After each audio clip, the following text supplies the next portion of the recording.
Feel the power. Oh, I can feel it. Our moment of triumph approaches. It's GrokTalk. 3, 2, 1.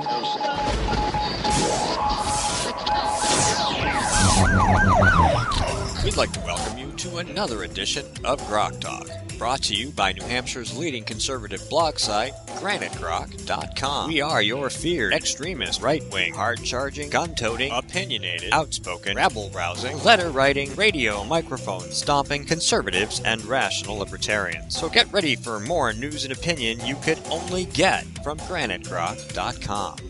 GrokTalk. Welcome to another edition of GrokTalk. This week we have as guests Pete Ingemi, the tech guy. We're going to call him up and he's going to give us the post-election requiem on this November's elections. We also have Jonathan Last, who is a senior writer for the Weekly Standard and editor of the 7 Deadly Virtues, 18 conservative writers on why the virtuous life is funny as hell. And then there's us, because, hey, that's who we are. We are Skip Murphy, Mike Rogers, and this week Tom Flaherty has joined us. I'm Steve McDonald. Welcome to GrokTalk, gentlemen. Welcome. GrokTalk, a production of GraniteGrok.com, New Hampshire's leading conservative libertarian website that stands on principles and dares anybody to cross us.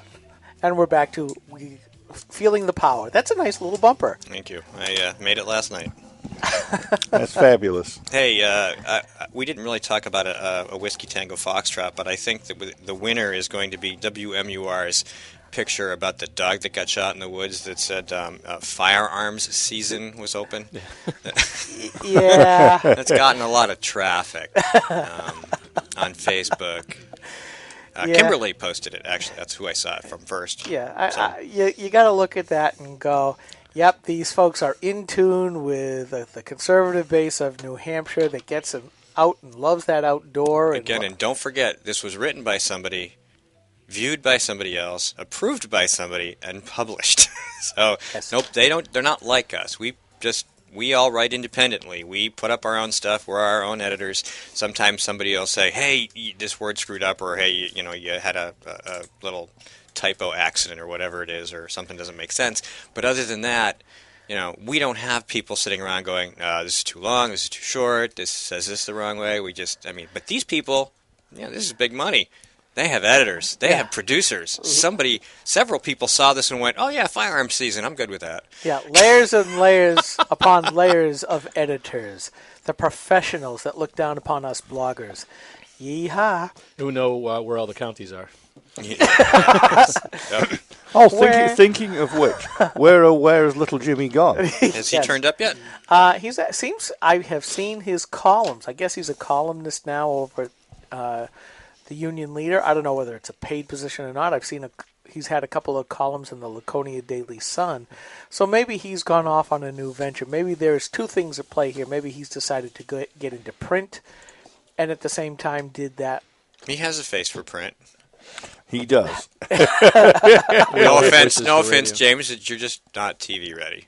And I'm not either, and I know it, which is why I do this, and I don't like the cameras, but Skip insists. Yeah, at least in your case, the camera's behind you. No, it's not. It's right there. There's one 2 feet from my face. This very, one. very close. Thank you. That's all right. You're at the board. High definition. Oh, look, pores. Excellent. Well, it could be James Pindell. It could be that firearms. It could be, at the. How do I want to put this? At the former school of John Sununu, MIT, there's this guy who has absolutely made it clear that none of us are the same intellectual horsepower as he, as an economics professor at MIT, and that would be Professor Gruber. He of Obamacare, you people are stupid fame. The guy that is going to live on for a long time. We're up to video 6 now. I'm post. I've collected everything. I'm going to post him today or tomorrow. But I will tell you something: the investment banker who got all this stuff doesn't have a blog. Doesn't have a blog. I mean, this is Rathergate all over again. Right. He just spends time pouring through some things that don't sound right to him. And he did it just classic, what I would call classic James O'Keefe. Yeah. Put the first one out there. Let the buzz start up. Let the apologist get out there. Let him get out there and start yakking about it. Then pop up the second one. Then a little less buzz about, well, it was a mistake. It was a speako instead of a typo. And now the third one comes out. And what you're saying is one. that towering intellect that had a brain fart. No, the military equivalent of hubris. that. Diarrhea would be more hubris. Hubris. Yeah, big Hubris. time. Hubris, yes. Is that hubris or hubris? Whichever. don't know. Hubris. I always say hubris, but you want to say hubris? Hubris. Hubris. I'm gonna say Hubris. hubris. Hubris. The Tomato, military tomato, equivalent tomato. of that is Potato, is to potato. Let's throw call an the whole artillery thing round. off. Throw an artillery round into an enemy camp. Just one. And then wait about a minute. And then everybody gets up out of their little holes, and then you throw about 5 more. That's what they do with these videos. It's a good tactic. You know where they are once you start the first one. And he found himself a great ally because Phil Kirpin is helping to shepherd the publication. Who has been a guest on our program. Yes, we should get him back on this. But We should. the most deadly one, I think, is now the 6th one that's come out, where he openly brags about meeting with Obama about this specific issue. So, we've known forever that Obama lies. Obama lies all the time. And, my meme this whole campaign season is consistency breeds trust, yields votes. What do you... Well, way back Obama is inconsistent. Nobody trusts him, and he didn't get the votes. Well, not only that, but, way back when our founding fathers said this Constitution is only made for a virtuous people. And if you have a government that continuously lies to you, that continuously treats you as the enemy instead of being the public masters, and they are the public servants, how long will it be before we no longer have our republic, but we've gone fascist? And, I just keep thinking the parallels to the 1930s, not so much to Hitler and Nazi Germany, so I don't violate Godwin's law here. But I go back to Benito Mussolini. Absolutely, who did not make the trains run on time, despite popular rumor, but did get all of the corporations either in bed with the government or shut down, essentially. The government controlled everything, even though it wasn't the owner of everything. Right, and that's where the difference comes up. Fascism or fascist is such a political threat or epithet today. The real origins of fascism was back in the Roman times when their standard was on a pole and all of the sheaths, the grain stalks all tied together. Everyone together is stronger. But the government of Mussolini discovered we don't have to own all these companies, like you said, Mike, in order to be able to get what we want. We only have to control them, and you control them with regulation after regulation after regulation after regulation. What are we seeing today in the American economy? What is it that he wants to do? I mean, we're seeing the worst of everything that's happened in Europe now being brought to our shores. We're seeing the economy being strangled and owned almost outright in a lot of cases by the government. They're trying to do what the British Labour Party did in swapping out the current population for a new population with the executive amnesty. I mean, we've got the new program where he's now going to make a direct pipeline from Central America to bring people into America. He's going to legalize almost all of the illegals. It's like, at this point, the question that people must be asking themselves, and I mean this in a non-sarcastic, non-snarky mode, is, what is left of being an American citizen under the Obama administration? Its value has diminished. There's good things about being here, but we have to accept our responsibilities as Americans to make sure that we retain America as a republic. A lot of very bad things happened in Europe. In the 1960s, a fourth-right politician, whose name will mean nothing over here, spoke out plainly and bluntly against immigration. He said there would be rivers of blood, and everybody said he was a racist, bigot, yada yada. Now we have, and there were Indians and Pakistanis and Jamaicans and what have you, Hong Kong Chinese, all coming in, all as members of the British Empire and then the British Commonwealth, until the Brits finally decided you didn't have automatic right of residence because there were too many. But that took a long time. The Indians and the Pakistanis could barely be told apart back in those days. They were all much the same color, much the same accent, and much the same work ethic. They got there, they worked hard, they put their kids through school, and they assimilated. And then the Pakistanis reached critical mass. The Pakistanis are Muslims. Now you have grooming, rape gangs, beheadings in the street, honor killings, all going on in more places than you can shake a stick at. The country is in danger of being lost. Now Nigel Farage stands up and says we have to stop this stuff, and he's being called a bigot and a racist. But you know what? He's right, and so was Enoch Powell, the guy in 1960. Yeah, and UKIP, Farage's political party, has gone from nowhere to being a big deal now. Right. And I think it shows, basically, the UKIP has been called Britain's Tea Party type of deal. It's one thing to be jingoistic, which is what the left hurls at us all the time. I look at it, there's nothing wrong with being proud of our country, because while we do have flaws, we are really good.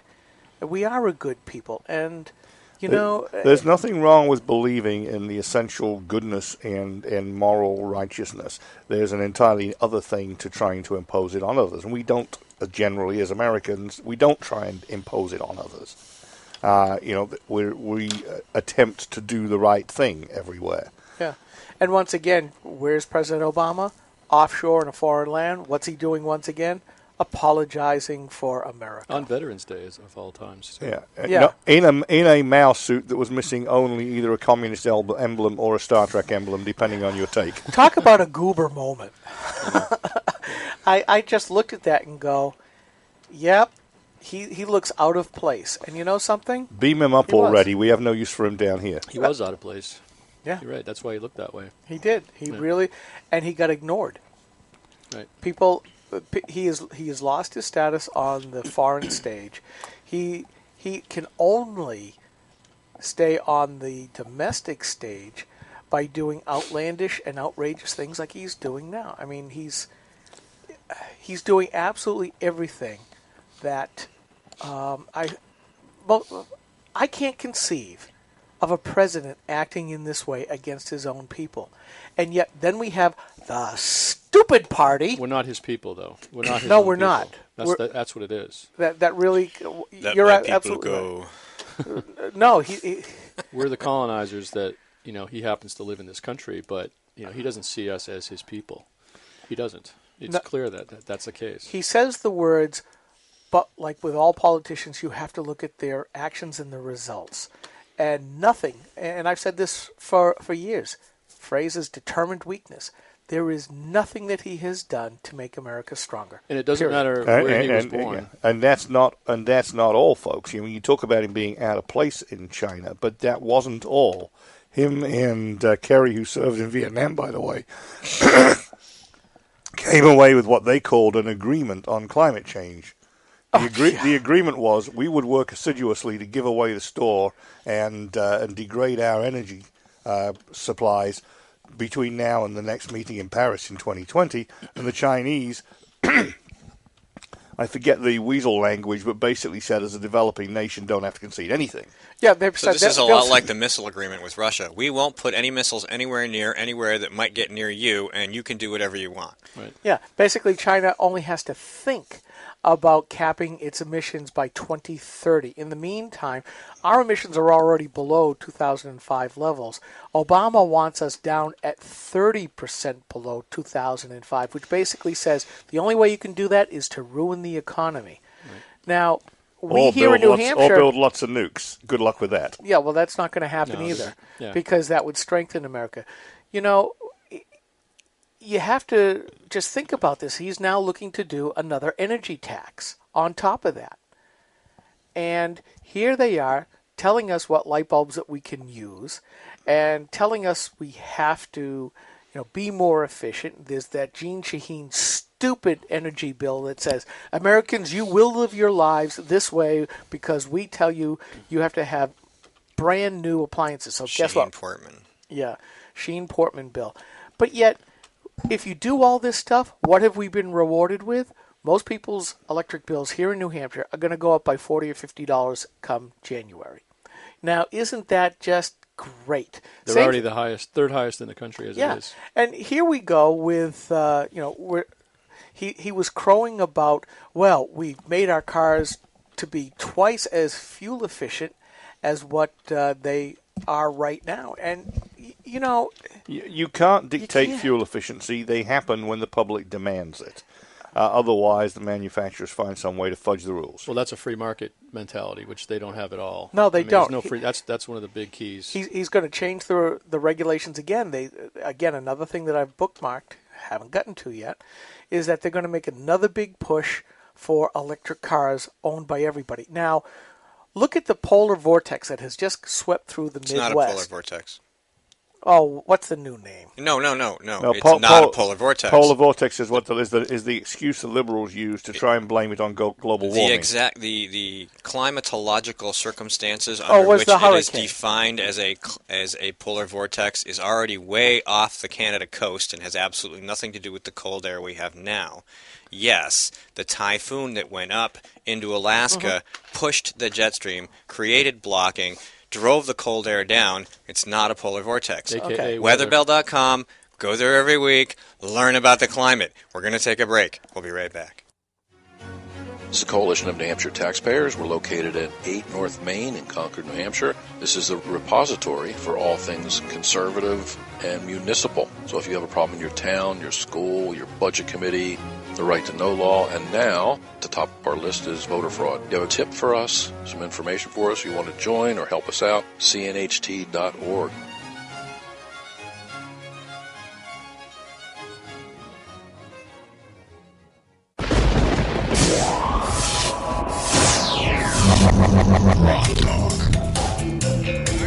All right, we are back. That is loud. I didn't click that time. You didn't click? Well, No. That's your problem. You wanted to do all this extra stuff. Click away. Hey, Tom Flaherty's with us. Mike Rogers, Skip Murphy. I'm Steve McDonald. This is GrokTalk. We are going to be joined by Pete Ingemi in the next segment, followed by Jonathan Last, senior writer at the Weekly Standard. But for now, we're talking about what we talk about. Whatever. Anything at all. The ADD bloggers. Pass the squirrel. And Steve and Tom was looking at it. Yes, pass the The squirrel. ADD. Look, squirrels. Squirrel. Oh, look, a chicken. Oh, look at Chicken? chicken. That's mine. Yeah. Oh, look, Turkeys. chicken. I get turkeys all the time. There's a couple of flocks of turkeys out near me, across the road all the time. It's okay during the daytime because one will scoot across and the others will just slowly lope across. But they're hard to see at night. And a couple times I have left rubber on the street trying to say, "Don't hit them." Yeah. It's not turkey season anymore, so they're out and about. They know. You This, kill them, we you might grill be them. interested in this. What? See if it plays. I don't know if it will. My master made me this collar. He is a good and smart master, and he made me this collar so that I may talk. Squirrel! My master is good at That was it. That was it. Right That was there. it. Okay. The other thing was Rick Olson, in his infinite humor on Facebook, posted a pumpkin pie on a counter, and there were these turkeys. You know the turkeys that you fold open? Yep. The Thanksgiving ones that are these fans, and it's a stop animation feature, and these turkeys all wake up from their fold, and they all come in and eat the pie, and all kinds of actually authentic turkey noises, and it's pretty interesting. Yeah, I guess we won't be seeing Rick for a while. No? Firearm season has started. That's right. He's out looking for a BMG. The only reason I can think that they wrote that would be, other than stupidity, would be that bow season just ended, and now it's quote unquote firearm season. So maybe they went to the fishing game site and just saw the two big headings and said, "Oh, it's firearm season." Yeah, I'm giving them too much credit. I think. I'm wondering I think if everybody is going to get that little letter that I got a couple of years ago from WMUR Hearst headquarters about, you can't say mean things about us. You can't use our logo on that. It's like a screenshot. Yeah. Thank you, First Amendment fellow, ma'am. We were talking earlier about all the different things that are happening, and we just mentioned the article that Mike found from American Spectator, and the word hijack is in the title of that article, and that's really the word that comes to mind. This is all a hijack. They don't really care. This is all about taking over and flipping everything in a different model, in the statist, fascist model. But hijack is the best word, I think, to describe it. It is, and I had a couple of comments in my article about the Gnome of Gnome Castle. Yeah. But I said something to the effect that they care more about how much money they can control than controlling government spending. They care more about the trappings of power than they do about trapping the powerful. I'm going to say that they really don't care about the money, except just to be able to bury their opposition with. The left is always talking about greedy capitalists, that they always want more and more, with the implicit thought that capitalists steal their money. Well, no. If we don't give that money, our money, to the capitalists, they're not going to have any money. They only get it when they give us goods and services that we like. Whereas politicians are government greedy for power, and that's what you see, especially here in the NHGOP. It's a small state, much smaller than a lot of large cities, so you can get up close and see that, and that's what you have seen lately, and that's why I think they're really ticked that their base rejected their top 2 ticket holders. That would be Scott Brown and Walt Stein. I was going to say something else. Nah, but you don't need to. He lost anyway. Bagger? He won't be back. Well, he said he is going to be. Really? We'll see. Yeah. The question is whether or not... we could make a list of all the people who've run for higher office in the last, since 2008 at least, who said, well, I'm going to stay in politics, whose names you never hear. I mean, they might be writing checks to somebody. I don't know. I met one of them last night, and he's actually willing to come on on a free Saturday. I got on the same plane as John Stephen last night. Oh, okay. And he's a thoroughly nice guy. He is. Oh, we like John. I don't think he was quite forceful enough to make it to the gubernatorial chair, which is unfortunate. But he makes a damn good living helping states navigate the bureaucratic maze of Medicare and Medicaid and save themselves some money in the process. Yeah. And he's working with people like the new administration in Texas and the new Republican administration in Illinois. Think about what you just said, though, and it is a prime example of why America isn't America anymore. That you absolutely need a consultant to help navigate government. I first ran into this in New York, where people who wanted to do a development or start a new business, whatever, could hire these expediters who knew government in and out. Otherwise, it would take you forever to do that. And you got to think about that. Get sued. Yeah, right. Think about that. The government has become so complex.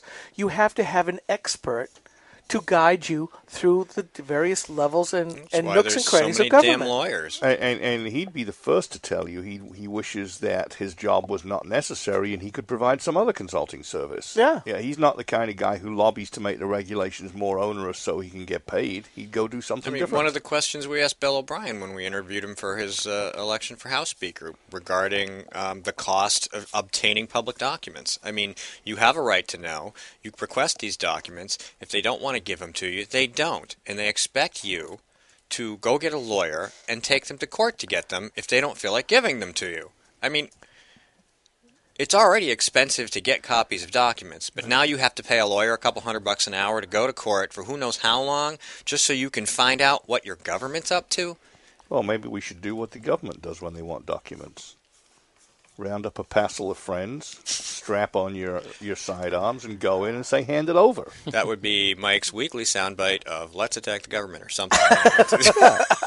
There's always at least one. There's always at least one. If they attack you, why can't you attack them? We should record some of those, and then when he's not here, we can fill in, because he makes a valid point, I mean, I'm not actually advocating going shooting up City Hall. He's just saying you should. But I mean, as the government gets more and more violent in the execution of less and less important searches and seizures, we have to ask ourselves, if they're refusing to serve us, what do we have to do to them?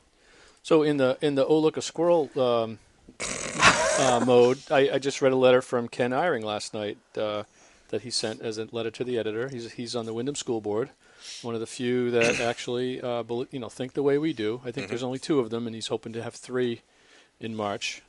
But basically the Windham School Board chair said that we're going to have public input for maybe 10 minutes in the beginning of the meeting and maybe 10 minutes at the end of the meeting. And in between, we're going to tell you how it's going to be? Yeah, the board members are not allowed to interact with the public. The public is not allowed to interact with the board. They just conduct their business through the meat of the meeting. And so there are these free speech zones, essentially, at the beginning and the end of the meeting. Nobody can ask a question during the proceedings, so it's sort of a bubble around the board. Guilford is the same way. Is it really? And I lambasted them over that, and they just sat there, except the former Lieutenant Colonel, Special Forces, Kurt Weber. His knee, as I was talking, was going so fast, I thought he was going to put his foot through the floor. he just could not take it that somebody would object to their overlords. Right. So overlord is true, and when you talk about going in and getting documents from the town hall or city hall, and you have to go on your knees to get what you need. It's basically as a citizen in your own school board who you elected. You have to go in and beg for permission to speak, and it's just, but the problem is that not enough people sort of fight back that concept. We do that, but you don't have the masses of the people going in and rejecting that, and until they do that. Well, the number of people that actually go to school board meetings is pretty slim to begin with. It is, and so I assume they just think, well, we can do whatever we want. Right. Well, no, it is an attitude, and I think this is being pushed by the New Hampshire School Board Association, because I'm hearing about this more and more, where, and the lambasting should happen by the citizens say, look, we voted you in.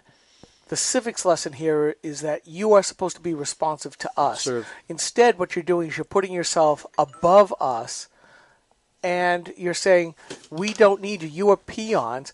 And that's turning democracy all upside down. What kind of an example are you showing for the students that may be coming to these things? I mean, colleges, fire is always going after these colleges for these set-aside free speech zones. America is our free speech zone, right, regardless of what they want. And no elected official should ever say, you get to talk, but we don't have to be responsive. And in fact, Guilford was putting in policies in place to where citizens or parents couldn't even approach the school board. They were putting themselves up sort of like Obama's Consumer Protection Bureau, where they are unassailable by anybody. Mm-hmm. And that's wrong. What I would have said that if you got a public meeting, just because they're deliberating in public doesn't mean you should interrupt their deliberations to the point where they can't get anything done. Right. So, maybe rules of order should be followed. However, they do not have the right to completely restrict your ability to question what they're doing. And if the reasonable balance would be you get public input for every topic. Uh-oh. I hear music. All right, it's time to call Pete Ingemi, the tech guy. We'll have him on for the post-election requiem, and I'm here with Mr. Flaherty, Mr. Rogers, and Mr. Murphy. I'm Steve McDonald. We'll be right back. Stay tuned, Mr. McDonald.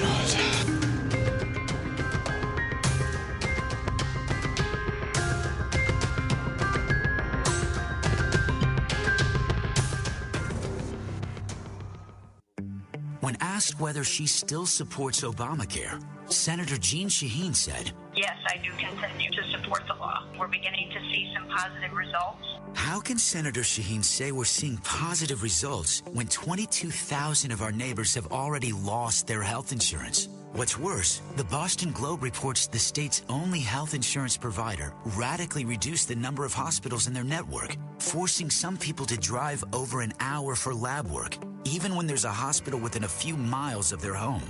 When pressed about lack of access, Shaheen said, "There are some hospitals that are not covered, unfortunately, and I certainly hope that's going to change."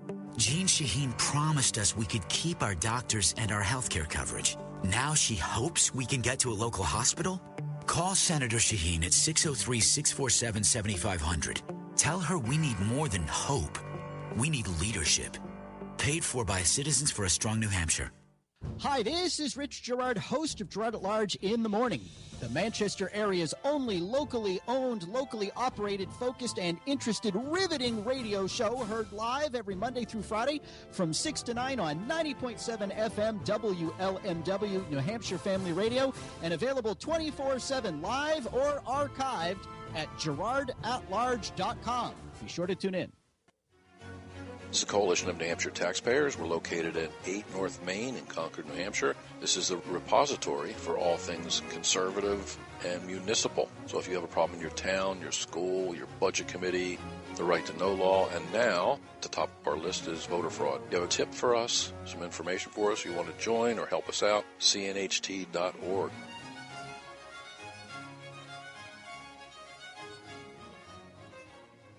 Hi, this is Rich Gerard, host of Gerard at Large in the Morning. You're listening to GrokTalk. Oh, feel the power. Oh, I can feel it. Our moment of triumph approaches. It's Grok Talk. 3, 2, 1.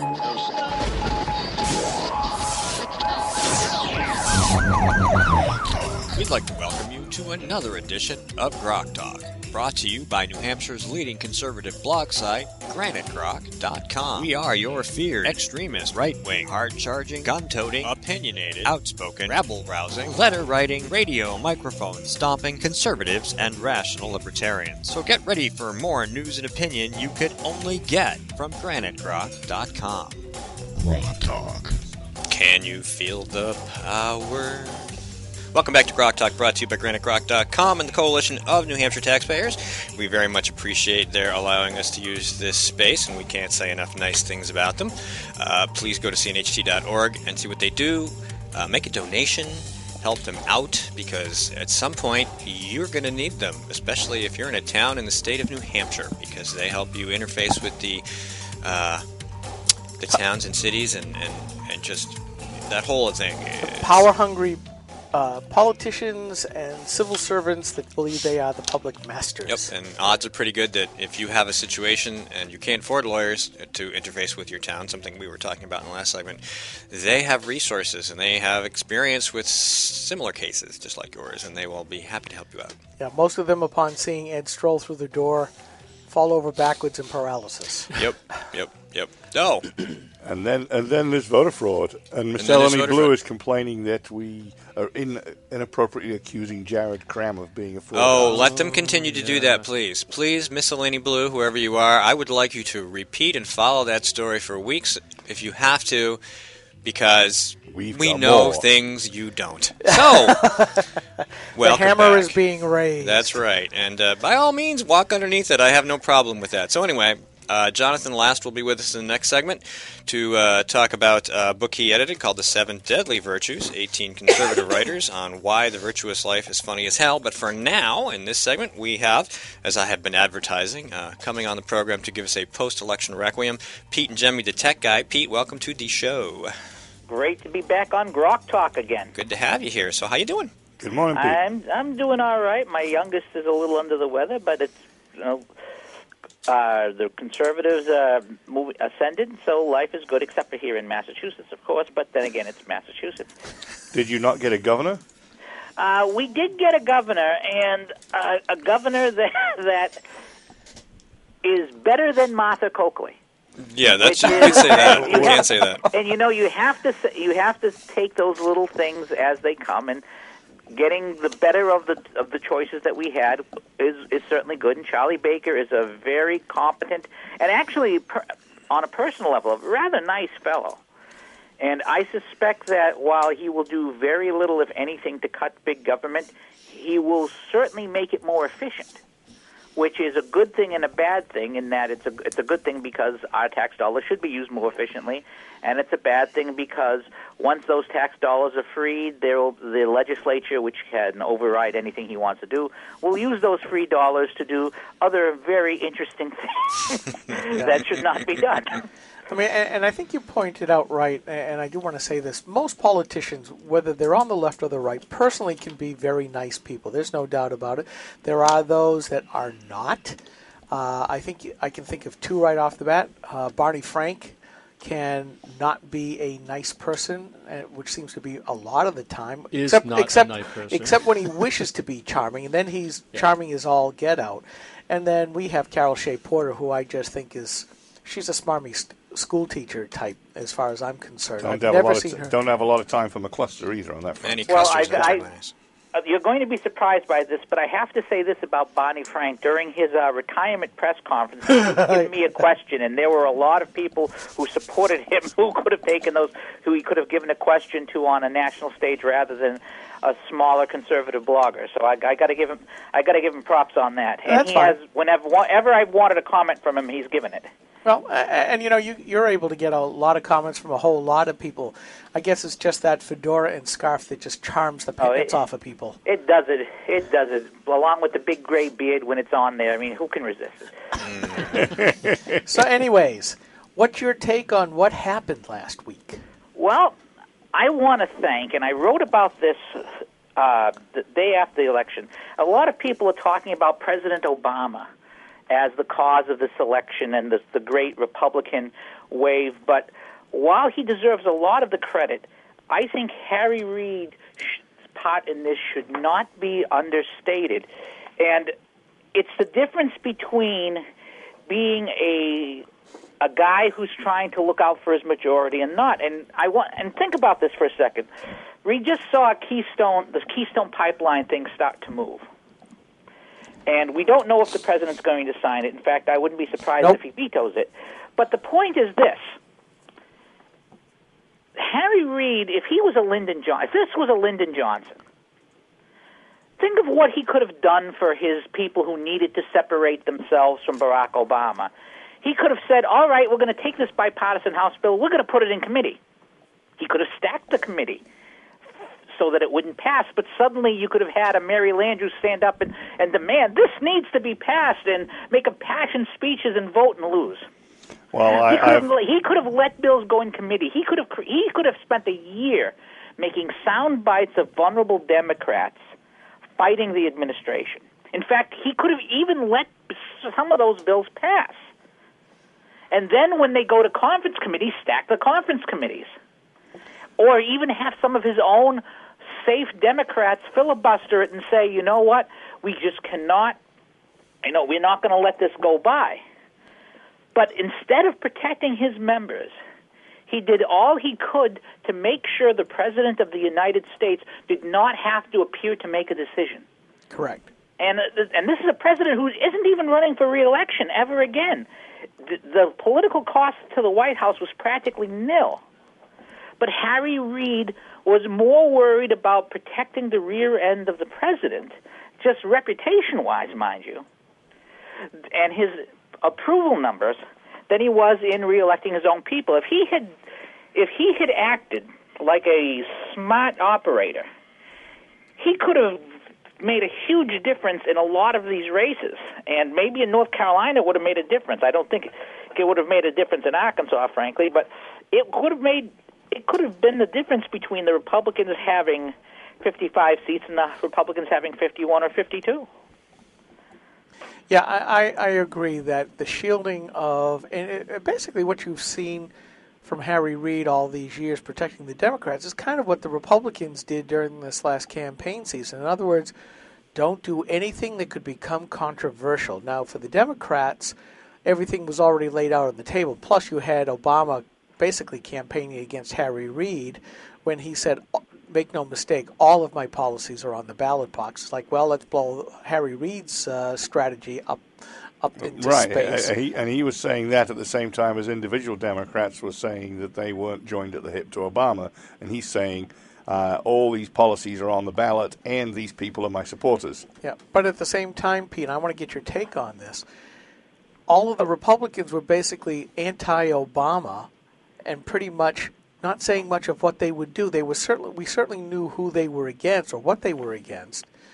And Harry Reid's name came up as often. But now as a conservative activist, I'm looking, okay, what is it that the Republicans are going to do? Because I've come up with that phrase, winning is merely a precursor. It's what comes afterwards that's most important. And I don't know what they're going to do. Just look at this mess with the executive amnesty and Obamacare. If Obama keeps going off like he is right now, what he's threatened to be, which is basically a dictator in his own mind with his pen and his phone and his pen and doing pretty much whatever he wants.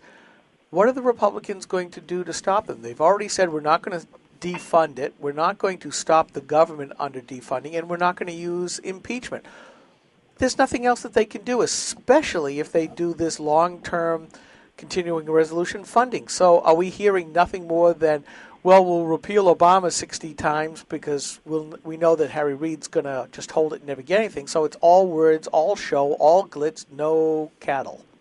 Well, I I actually tweeted about this a little bit earlier this morning before Mass, in that I think there's no point in talking about impeachment because the mathematics aren't there in the Senate, and all talk about impeachment does is it's a fundraiser for Democrats who don't know how to count, and a fundraiser to use against Republicans who are so angry they don't care to count. But I think there are things that can be done. In fact, I've got a post coming up on that subject, although Ted Cruz gave a hint saying, you know what, if the president decides to use executive amnesty, maybe we Republicans will start using amnesty too when elected. I mean, imagine an amnesty for all people with gun offenses from laws that are the Second Amendment laws in New York, for example. Imagine the president giving a blanket amnesty to all New Yorkers or all Coloradans or all people in Connecticut who violate the gun laws. Imagine a president giving blanket amnesty for people who violate environmental laws. He won't care. The EPA regulations, or a blanket amnesty for businesses who choose not to enforce Obamacare. These are all things that we should be talking about. If we want to decide, okay, if this president wants to decide that these laws don't apply, let's return the favor, and we should be talking about this very, very loudly. Ted Cruz has already thrown some hints along those lines, but that's the first thing we can do. The second thing is funding. We can always, regardless of what the president says, we can always pass bills funding, okay, we're going to fund this, we're going to fund this, and pass the piecemeal funding bills. Harry Reid might have held them all up in the Senate, but once the president has in front of him, okay, here's the funding of the U.S. military. Do you want it or not? Here's the funding for the White House. Pass those individual funding bills. And the president can either reject them or say, I want a comprehensive. Well, every time you decide you want a comprehensive, one of your constituencies is suffering. If you pass, all right, here's the funding for EBT. Do you want that funding or not? Who's going to be putting the pressure on him? Because the one thing people are forgetting right now is President Obama has no incentive to please us. Absolutely none, because he doesn't need our votes, and he knows that whatever he's going to do, he's actually in the same position that Scott Brown and Walt Haverston were in before the election, only Obama recognizes it. Nothing President Obama is going to do is going to please us, so he's going to play to his far-left base because that's where he's going to get fundraising and support. And that's the mistake, actually, that Scott Brown and Walt Haverstein made before the election. You can be as pro-choice as you want as a Republican, and you're not going to get those Democrat votes who are voting on pro-choice, but you're certainly going to keep the pro-life people home. You can be as loose on Second Amendment as you want to try and convince Democrats, hey, you should vote for me, but those Second Amendment people, they're going to stay home, and those people who are pro-abortion and pro-gun control, they have a perfectly good Democrat to vote for, and they're going to, and they did in New Hampshire. We did. Absolutely. So, Pete, kind of related to what you just said, Republicans could do piecemeal legislation, but there's apparently an omnibus bill making its way somewhere in the back halls of Congress that is likely to come forward and pretty much neuter that power completely for the next year at least. And then the other thing is, can they not repeal the omnibus bill? Over in the Senate, we have to confront the possibility that Republicans will return to rules of order instead of using the rules Reid set up to their advantage. Well, either way is workable. I mean, if the for one thing, we have to stop worrying about what Republicans are going to do during the lame duck session, because we do not have the power in the Senate at this time. All we can do is say how you Democrats are going to be treated will depend on how you treat us during this lame duck section. This is your last chance to decide to play nice. Not quite, Pete.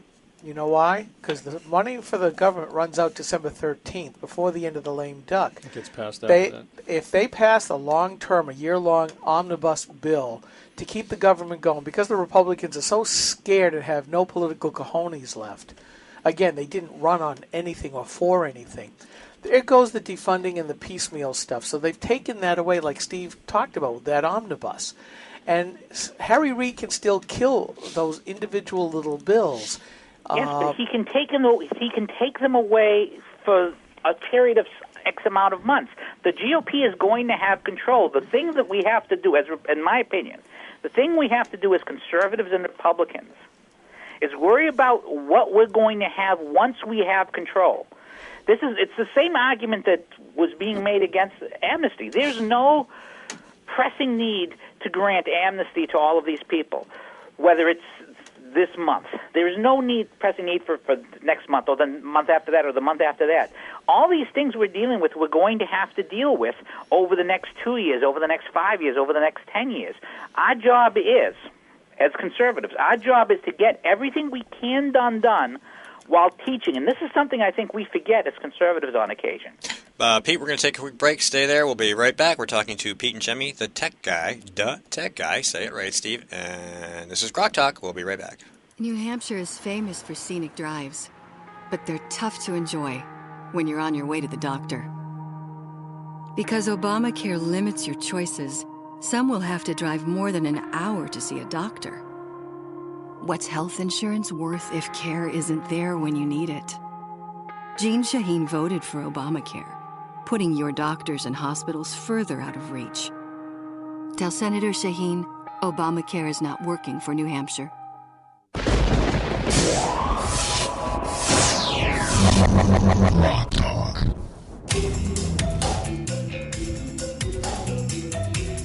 Welcome back to GrokTalk. We are on the phone with DaTechGuy Pete Ingemi, talking about some national politics, what to do, what not to do. I just look at it as, if he's going to be so lawless right now, I'm not sure that there's anything short of impeachment that can stop Obama anyways, because if they defund certain programs, what's to stop Obama from just saying, screw it, move the money to this account and I'm going to spend it anyways for any old reason that I want? Right. So what do you say to that, Pete? Well, hang on. I wanted to add a little extra on top of that. So I've seen news articles suggesting that the Republicans should add riders to bills prohibiting the movement of money between accounts. But I think that the kicker should be they start impeaching and jailing the bureaucrats at the heads of the agencies that misspend the money to put the fear of God into them, and then they won't do what Obama asks them. Go ahead, Pete. Well, the problem with impeachment is not the grounds. I mean, for example, the grounds for impeachment for Bill Clinton were very, very clear and very, very valid, but the votes were not there. And until you have the votes, until you have the public behind you and the votes, all that does is play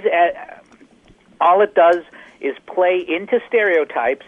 It's a good fundraiser for certain people, especially for the left, who is foolish enough to still think this is going to happen.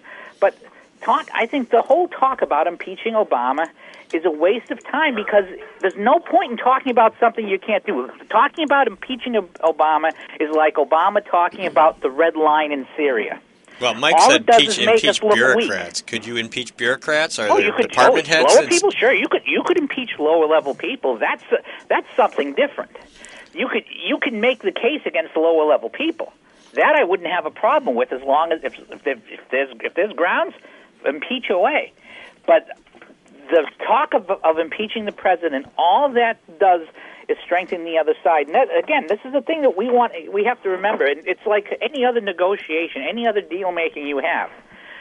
We need people like us, who are strong conservatives, to make the strong conservative case every single day. The strongest of all possible conservative cases. And we have to keep making that case. And can't stop. While that goes on, we have to have our legislatures do whatever is possible. And because the stronger case we make, the more people we educate, the more we're going to be able to move this large government in the direction we want, because it's not going to move quickly. Let me ask you this, and I agree with you. If you're going to kill the king, as the political phrase goes. But, I keep wondering, as a conservative, I hear what Ted Cruz is saying. Well, what if the Republican president starts issuing, blanket amnesty for this, that, and the other thing? And I'm thinking, great. Does two wrongs make a right? Just because Obama does it, will it make it right for the Republican as payback to do that? But I keep looking at it as, if they do, is it going to destroy our republic? Is it going to really put us in a post-constitutional world where nothing matters anymore, and we've devolved in the space of 8-year term of Obama plus a couple with a Republican, going that route, that they have just destroyed the Constitution? At what point do we go back? Or should we be hoping that Democrats in the Congress should be rising above, and Republicans rising above the politics, and say the state of our nation is at risk because we're no longer acting according to the Constitution? Or am I just being pie-eyed and stupid at this point? Well, I think what the problem, again, that we're having is you're conflating the idea of bringing up a possibility with actual action. If Senator Cruz brings up the possibility of a Republican doing X, Y, or Z, that's very different from it actually happening when a Republican is in charge. The idea is to put the thought into the other side's head. I mean, you have to play it's like playing any kind of those old Avalon Hill war games or something. You have to.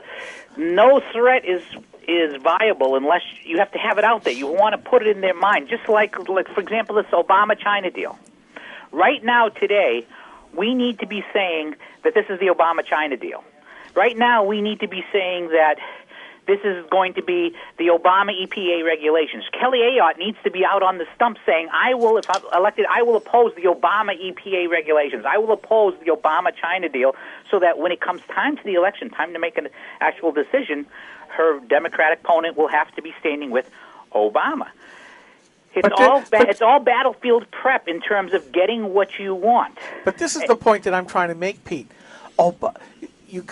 We kind of still assume that as far as politics is concerned, Obama still is a regular American president. And we were talking about earlier, he's not. He could care less what we say about him. He doesn't care what Congress does. I think the point is that since we can't touch Obama, we need to punish Democrats like we did in 2014. We need to punish them. We need to make them pay. We need to make them stand up for Obama and everything he does, or else. But in the next 2 years, he is ready to go to the 100, 200 mile an hour race. And the only thing stopping him is Democrats. No, there's nothing the Democrats can do to stop him now. Yes, they can. Yes, they can. If you make Democrats pay, Democrats will flip on that bastard for a long-term solution. You're forgetting about, and I want to expand on what you're saying here, because this is incredibly important.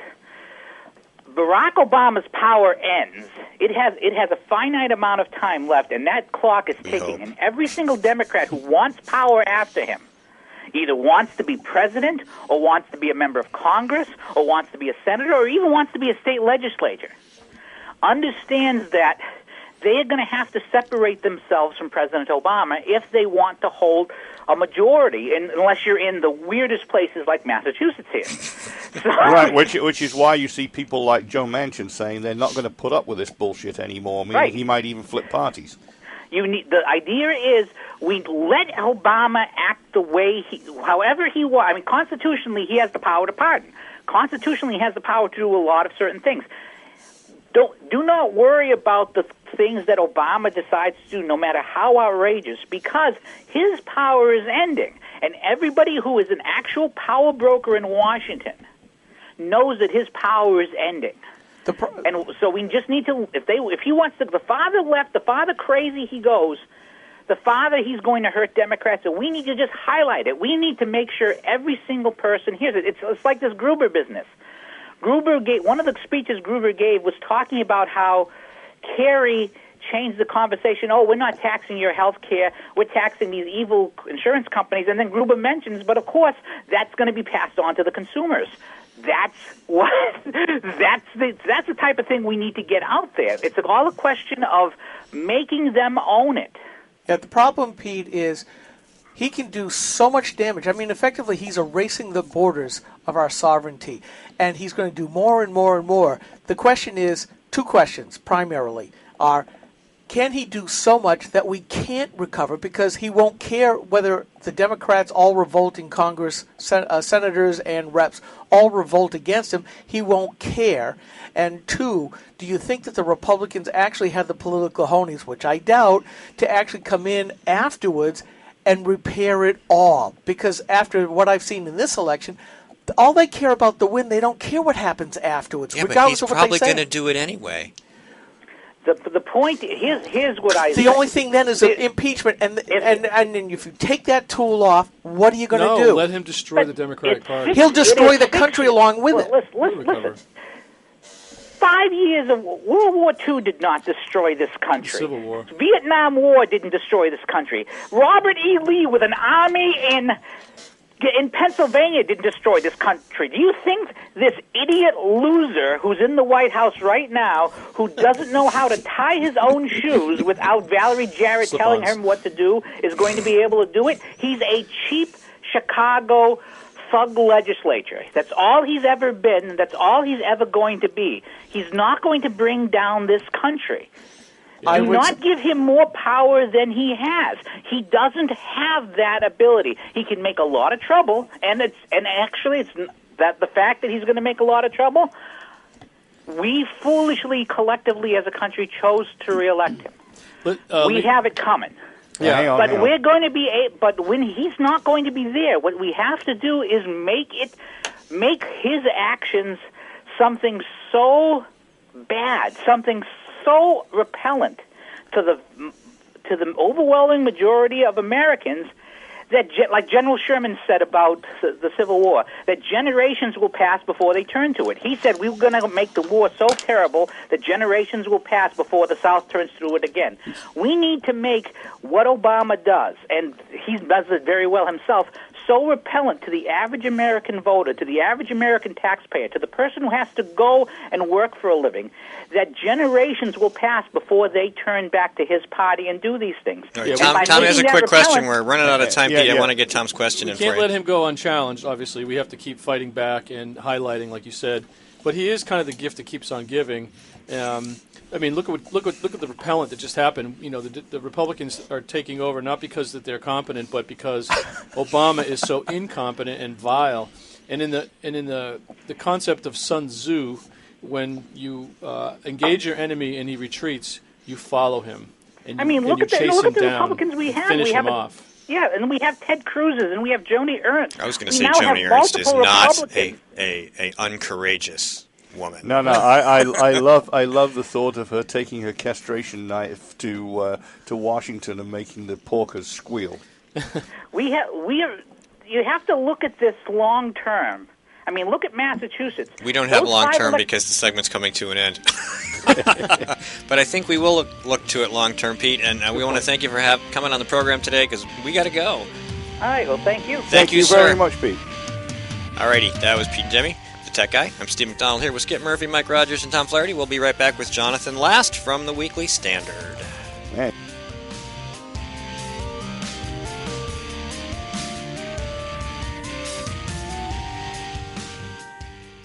Senator Jeanne Shaheen said, if you like your current health plan, you can keep it. That's not true, Senator. 22,000 New Hampshire citizens have been kicked off their insurance plans. Hospitals in Rochester, Concord, and Portsmouth, they aren't allowed to provide care under the exchange. Senator, you were wrong in your comments. You should apologize for your misleading remarks. I'm calling Senator Shaheen at 750-3004 and telling her I want my doctor back. You should too. Paid for by saberpac.org, not authorized by any candidate or candidate committee. We are struggling. Rising healthcare costs are part of the problem. Senator Jeanne Shaheen helped create this mess we're in. As a state senator, her bill chased 21 insurers out of our state. It reduced our choices, raised prices for New Hampshire families, and when Jeanne Shaheen supported Obamacare, it limited access to 10 of our 26 hospitals, reducing our choices again. Tell Jeanne Shaheen she's made healthcare worse. Few things are as important as finding the right doctor. And under Obamacare, that's harder than ever. Over a third of our hospitals no longer available. Our doctors no longer covered. Fewer choices, longer drives. No state has been harder hit than us. And even after watching it impact New Hampshire, Congresswoman Ann Custer still supports it. Call Ann Custer. Tell her Obamacare isn't working for New Hampshire.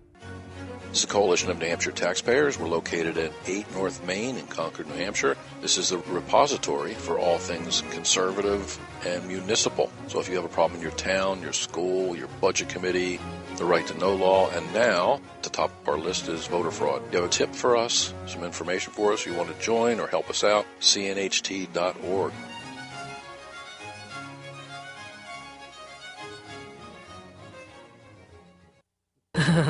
Feel the power. Oh, I can feel it. Our moment of triumph approaches. It's Rock Talk. 3, 2, 1.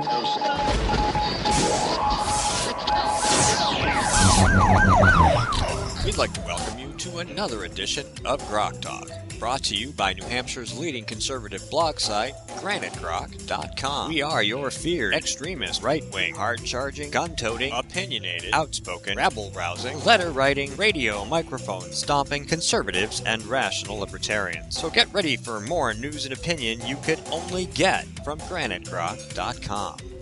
Rock Talk. Welcome back to Grok Talk. I'm Steve McDonald here with Skip Murphy, Mike Rogers, and Tom Flaherty's joined us today. All contributors at GraniteGrok.com. Go there and read what we write every day. There's plenty to see. Local, national, cultural, and some screwy stuff that has nothing to do with any of those things. But, hey, that's what it's all about.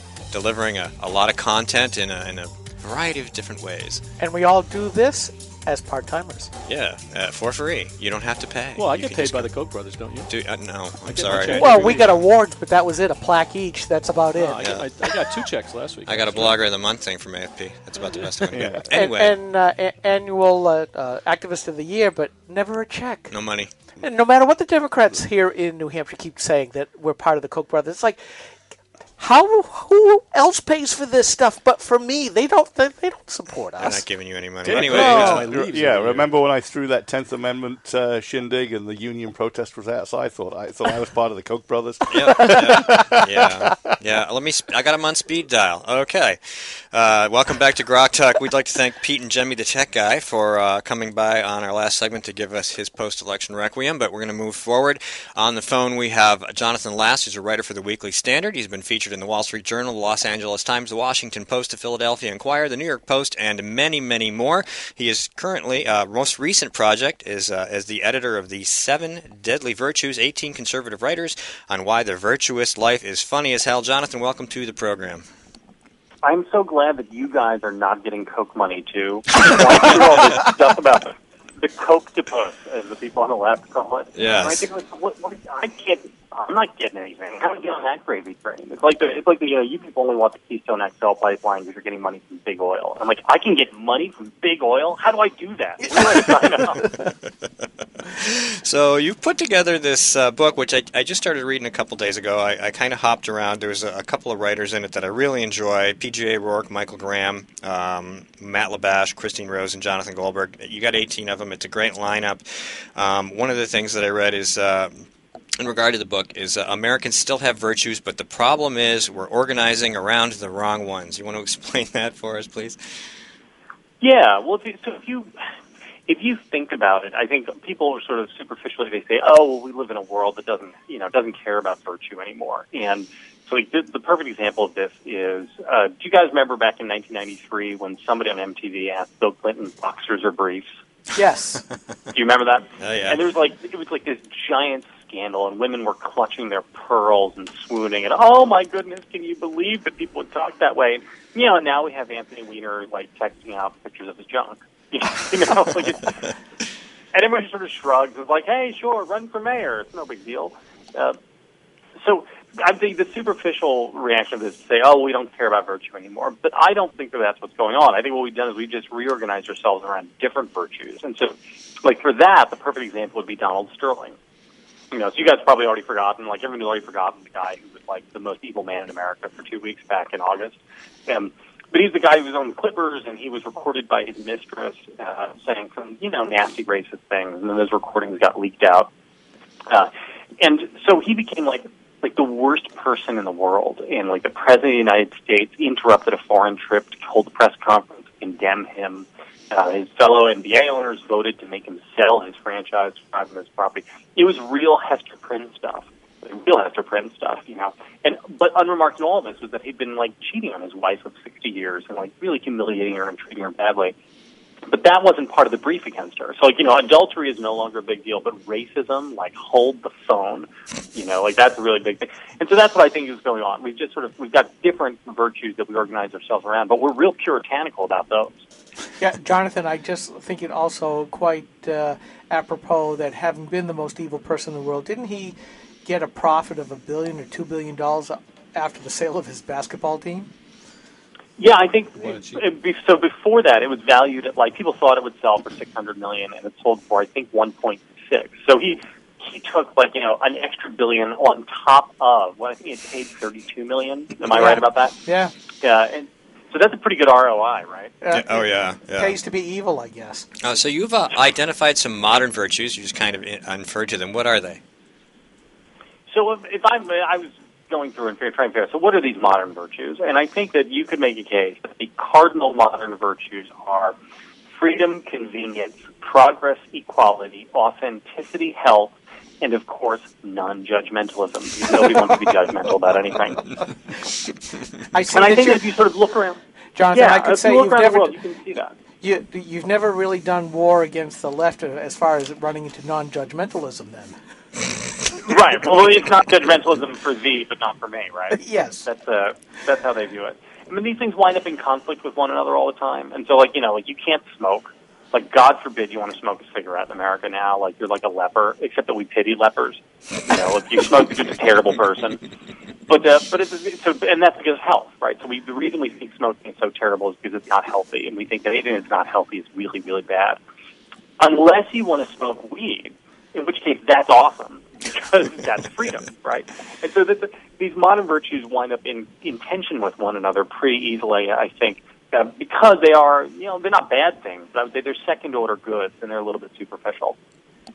In the Seven Deadly Virtues, you contend that no single virtue is by itself sufficient, and each virtue taken on its own is corruptible.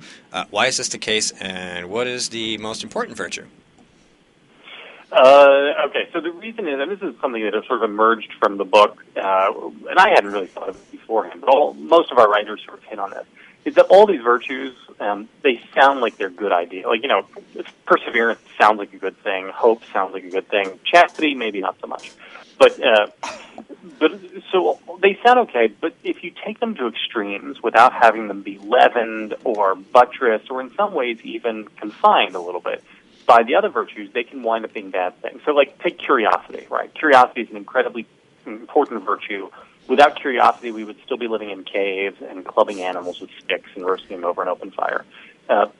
But on the other hand, if all you have is curiosity, you're just a gossip, right? You turn into somebody who's, really sort of unpleasant, or worse, right? Like Joseph Mengele was incredibly curious, whatever else you want to say about him. Well, the NSA is curious, aren't they? Yeah, exactly. So, you need curiosity. It was started by Bush. We call it Curious George. Yeah. Yeah, so that's what we're saying is that look, these things are all nice. Don't get carried away with any one of them. And it's like in everything. It turns out that what your grandmother told you is basically right. Moderation in all things. What steps? Except for chastity. I was reading. I didn't get a chance to read them all, but yeah, I think people need to pick up the book and take a look because you're talking about 18, conservative and right-leaning writers who are talking about the cardinal virtues and then even the modern virtues, and putting them in a unique perspective. I got a chance to read PJ's. I started reading Michael Graham's. I kind of looked through Jonah Goldberg's because I really like these guys. They inspire me, and the way I write myself is kind of driven from that kind of snarkiness.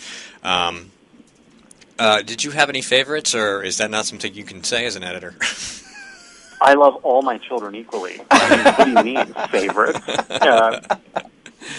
So PJ's your boy, right? He lives up here. Up there in the wild. Yeah, the wilds of New Hampshire. PJ's is fantastic. Christopher Buckley, whom I fell in love with Christopher Buckley when I was 14 and started reading his novels. So I'd idolized him since I was a kid. and his is really good. Do you guys know James Lilac? He writes for National Review, and he's a columnist for Minneapolis Star-Tribune. His essay is about simplicity, which is not like a showstopper topic, but it is unflippin' believable. So great. I can't even tell you. So look, I'm a writer, so I read a lot. People don't realize that when your job is writing for a living, it really means that you spend 90% of your time reading and then like 10% of your time writing. So I read a lot of stuff. And his essay in this book on simplicity is probably my favorite essay that I've read in the last 10 years anywhere. It's just awesome. And what's funny about this, if you know anything about Lilac, so he's a hoarder. Like, the guy keeps everything. You know, he collects, like, pictures of Dust Bowl families, like, cufflinks from different World's Fairs, matchbooks from diners. I mean, the guy he has a problem. So him writing about simplicity is in itself really funny, but it's unbelievably awesome essay. I really can't recommend it highly enough. Any particular reason why you decided to use humor to discuss these topics?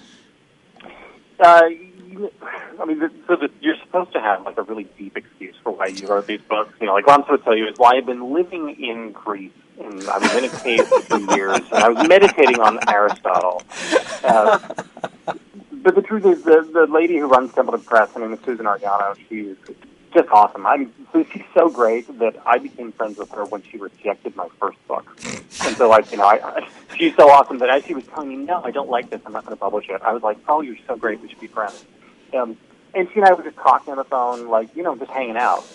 And, literally, she said, boy, I've always wanted to do a book that was funny. And I said, and I was like, well, what if you did a bunch of people? We got to, Jonah and TJ and Buckley and Andy Ferguson. And she's like, oh, this is great. And she said, what should it be about? I said, well, you could do it with Virtue, because Virtue is funny. And you get to talk about vice. And then, anyway, so, I wake up the next morning in the backseat of a Volkswagen with a llama and a book contract. And that's literally how this thing came about. It was just, we were talking on the phone, and we thought it sounded like fun. And the whole idea, the goal of the book is to have fun. I think, I would say this because it's my book, but I think it's a really good time. I think it's a lot of fun, and it's the type of thing that is not a chore. You will look forward to spending time with it and paging through it, and, you can skip around and read the pieces out of order, or, go right to PJ, or, skip Rob Long if you just hate Rob Long, you just don't like Cheers. So that's the whole thing. The mission statement for this book is really just have a good time. Something sometimes we here at Granite Rock need to do. We are hardcore right-wing political bloggers, although we do describe ourselves as ADD bloggers, squirrels. And sometimes, maybe something like that, we do need to do some more reading. Maybe I need to take a look at this book, because right now, the way things are going, as we were kind of yelling at each other the first 2 segments, it's like, oh my gosh, we're ready to go off the cliff. We're 11 days after the best election ever. What are you going off the cliff about? Well, because you guys lost the one race. No.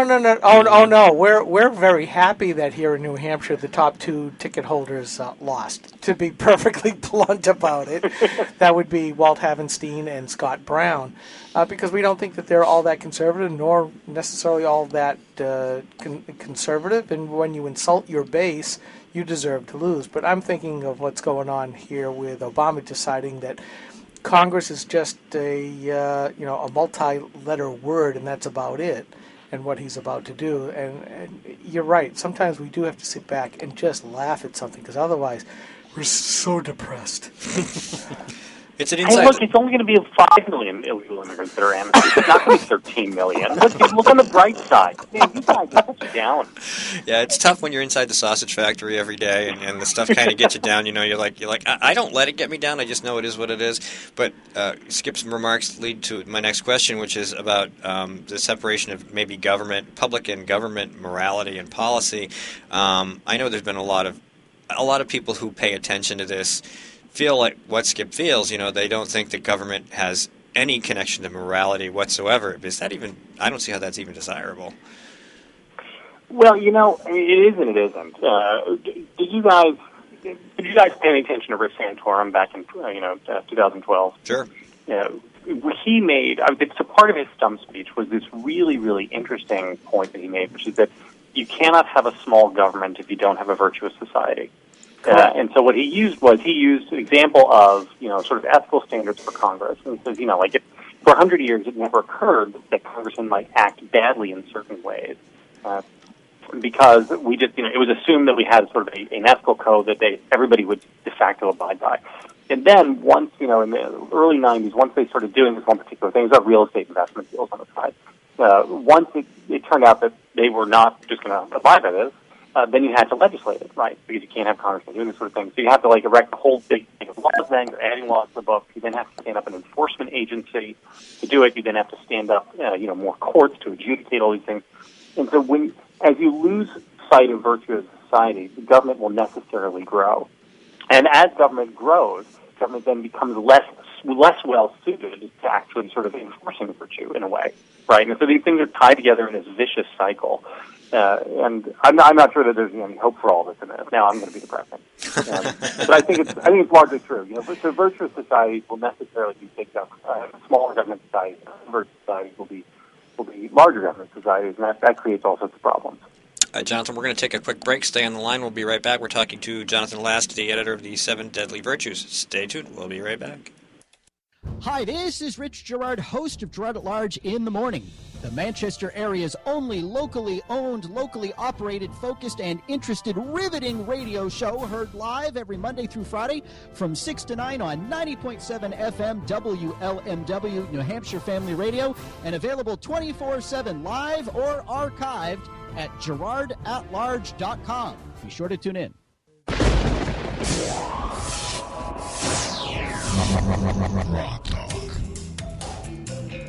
All right, we are back from our very short break. Try to keep them short. We want to spend more time talking to our guests, which is why we've trimmed up our bumpers on the ends. And on the phone we have Jonathan Last, the editor of the 7 Deadly Virtues, 18 conservative writers on why the virtuous life is funny as hell. Skip. Yeah, I just want to follow up on what you were talking about just before the break, Jonathan. It used to be that we all had internal governance. As you said, the first 100 years there was no need for ethics in Congress because everybody was virtuous, at least, we can say that. But most people understood that they had to be self-governing. And now, since the 60s, a result of the boomer generation, of which I am a part of, do anything that you want as long as you don't think it's going to hurt anybody. And basically, it's take that little guy sitting on your shoulder and hurl him away as far as you can. And instead of the internal governance, I think I have to agree with you that progressivism says you don't need to have that internal governance. Have a libertine attitude towards life, do what you want regardless. But then it goes ahead and takes a hold of government and starts putting steel bars into the ground to surround you because, after all, if you just go off libertine in a libertine lifestyle, we have to put boundaries around you. Famously, Al Gore about taking lots of money from Tibetan monks that had no money. It's like, well, there was no governing authority. In other words, there was no law against it. And how does that play into this book? Well, I think it doesn't really play into this book. The book is incredibly sort of fun, I think, and we designed it to be sort of politically ecumenical. So my goal was that if you have a daughter who is, in her junior year of college, she's majoring in sociology, God help us, she has a nose ring and she wears Che Guevara t-shirts, she won't be offended by anything, and in fact, she'll laugh a lot and enjoy it. And by the same token, you guys, I think, will enjoy it. And, if you got a brother or an uncle who, I don't know, listens to Steve Hewitt or Rush or Mike Medved, they're going to enjoy it too. But that doesn't mean that you're wrong about what you're saying, though. I think you're very right. But sort of when it comes to the bigger sort of macro implications of that, we sort of left that well enough alone. The idea being that it becomes obvious if you start to think about it afterwards. Are there any particular specific arguments or anecdotes from the book that you find interesting, things that you think would maybe entice people to go out and get it? There's so much. So we got this great chapter on temperance by this kid Andrew Stiles, who's at the Washington Free. He's a young writer. He's incredibly funny for how young he is. And you're talking about temperance. We've now like come to a world where so back during Prohibition, we had government like going out and trying to take everybody's hooch from them. And today, like just a year ago in Washington D.C., we had a big like to-do because bars were being accused of not giving enough booze in the drinks. And so like the D.C. Council had like their Bureau of Weights and Measures staging raids on bars to like measure their pouring and make sure they were pouring enough enough vodka into people's mojitos and stuff. So it's really funny. The Chastity chapter is great. That's my buddy Matt Waydash. I don't know if you guys know him. He's the Weekly Standard. He works with me. And he opens his chapter on chastity with a scene from the Republican National Convention in Philadelphia, which is 2004, maybe 2000. I'm forgetting which. Anyway, so he goes to this event that's being held just off-site, so just like down the block from the official convention. That's being held in an adult bookstore. It's a lecture being given by porn star Nina Hartley. And so she is lecturing on George W. Bush's prospective Supreme Court appointment, but she's totally nude. And it just sort of then goes off the rails from there. It's Laydash's chastity essay is worth the price of admission all on its own. We read a lot about the culture. It's just amazing, absolutely amazing. So, what else? I'm running out of questions. You see any signs in our culture that make you optimistic about our nation's future? No. Well, join the club. Yeah. No, look, I'm conservative. Of course I'm pessimistic. We're always pessimistic about everything. Yeah, no, I'm not optimistic. I think we're basically screwed. We might as well laugh though as the rocket ship is crashing and have a good time. But it's more or less where we are, I think. And I don't know. That's almost like the hitchhiker. Yeah. That's almost like the hitchhiker guy. Yeah. Contributors are probably split on this. Some of them are sort of. There's a strain of conservatism which always believes, hey, people advance, and society changes, and we actually find ways to muddle through. And I enjoy that sort of happy talk, I guess. It's one way of looking at it. But that's where I guess the libertarian view, which believes that, we're always having progress, technological progress is good, and it allows us to surmount other obstacles. There's like a Santa Ana line about this. Americans don't solve their problems; they just move past them. And that's comforting in its own way. I just don't know that I believe it myself. What do you think is the greatest threat to virtue in modern America, and how do we combat it? The greatest threat to virtue in modern America? I don't know, Kim Kardashian's ass. I don't know.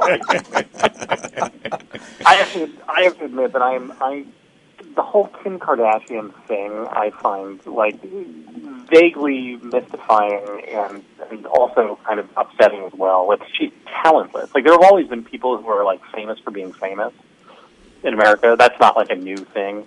But normally they have some core talent of however minimal it is. Like Charo. Are you guys old enough to remember Charo? Oh, yeah. I do. Yeah, sure. Coochie Coo from Hollywood Squares. Like she could actually like play classical guitar. Not very well, but like that's where her thing came from. And I think so with the advent of Paris Hilton and Kim Kardashian, we wound up with people who had like mega amounts of fame. And it was, I think the difference then was that they became famous for being famous at the moment that reality television was happening. Mm-hmm. And so what reality television does is it makes people famous for being famous, and they were already famous for being famous. And so all of a sudden it was like you're going to this wormhole, and you wind up with Kim Kardashian on the cover of Paper Magazine. And I just think really, let's go back. Let's say Kate Upton makes it. Kate Upton wants to get naked on the cover of Paper Magazine. That I can get behind, but at least she's Kate Upton. Yeah, it kind of brings up the whole idea of make a sex tape and now you become a billionaire because, both of those folks have made millions, if not billions of dollars over what they then took to be a commercial empire. But has deviancy become one of the new virtues? Has what become one of the new virtues? Deviancy, sort of like what that... deviancy. I thought you were, doing some sexual acronym that I had, was so far out that I didn't even know what it was. I was like, deviancy? Jesus, what is that? I mean, has deviancy become the new normal at this point? You know what? It's like a career option now. I mean, the idea that you can sit down with your agent and your publicity team and think, okay, so what is our next move for the Kardashian brand? Do we want to launch a line of perfumes? Do we want to do a speaking tour? Do we want to go work at the USO and do a bunch of USO shows? Or should we do a sex tape? And that's just like one of the options on the menu. That's really kind of, I don't know. I mean, on the one hand, maybe it's just me that I'm jealous, because if this was happening when I had been like a 14-year-old boy, I mean, if imagine when you were 14, the idea that like whoever was like the hottest girl when we were 14, the idea that like, hey, you can have this box on your, on your desk that just brings you naked pictures of this famous girl and you think is awesome. and like, why did we miss out on that? That would be great. So maybe it's just me being curmudgeonly that we didn't have this around when we were young. I don't know. Well, it's still there. You're just not 14. Right. Well, that's the whole thing, right? So the thrill is gone, because we're old and jaded. You're like, yeah. You think about like, when you're 14, like the amazing lengths that you would go to like sneak, like some torn out page of Playboy. Like you'd walk 5 towns over to your best friend's cousin's house because he'd found like a ripped out page of Playboy in the woods. And now you're like, hey, I'm going to take out my phone and look, there's Kim Kardashian and Jennifer Lawrence naked. Awesome. Yeah, on your phone. On your phone. Yeah, exactly. You can take it with you. You don't have to go anywhere. You can share it right where you are. All right, we're running out of time. I assume this book is available everywhere. I downloaded it on my Nook personally. I just bought it on my iPad. Look at that. And Tom took a photo of my iPad so he could go off and get it. Excellent. Yeah, it is everywhere, and I buy 7 and hand them out for Christmas. See, come on, GrokTalk, sell books during the show. Well, that's the point. I'll have to put up a link to it. Yeah, we will. We will definitely link to the book when we post the segment. How about? Do you mind people contacting you directly? No, not at all. My if you go to my website, just jonathanlast.com, my email's there. It's just jlast@weeklyplanet.com. I'm a big book signing nerd. Like I have a shelf full of signed books. I just love having books signed. So what I would tell people is, if you want me to sign the book and you're not like around DC or something, just drop me an email and send me your book. I'll sign it and send it back to you. I got another question for you, Jonathan, real quick. Do you do speaking engagements with or without book signings? A lot of groups, especially ladies Republican groups in New Hampshire, like to get featured speakers. And I do a lot of I do a lot of that, I would say, and weirdly enough, it's all about my other gig is demographics, and so I do a lot of talk about politics and demographics too. So if you're up in the New Hampshire area and like you have me come up, I have 3 small kids, and so I will pay you to have me come up for 48 hours and do a speech. If you'll just show up and talk for a small or zero fee, there'll be people that'll rip your arm off. We can get lots of people to come see you. Yeah. No casinos. Anything to get out of the house. All right. We've reached the end of the segment, Jonathan Last. Thank you so much for taking some time to listen to me stumble. To spend time with GrokTalk. Hey, thanks for having me, guys. All right, thank you. Have a great weekend. You too. All right, that was Jonathan Last from the Weekly Standard, the editor of The 7 Deadly Virtues. It is a funny book. I have popped through a couple of the segments and sections in there, and it's really, really good. It's worth your time. So go check it out. Coming up next, it's us. So we're going to talk about some stuff again, and you're going to hang on and listen, right? Yes. Great. I'm glad you said that. This is GrokTalk. We'll be right back.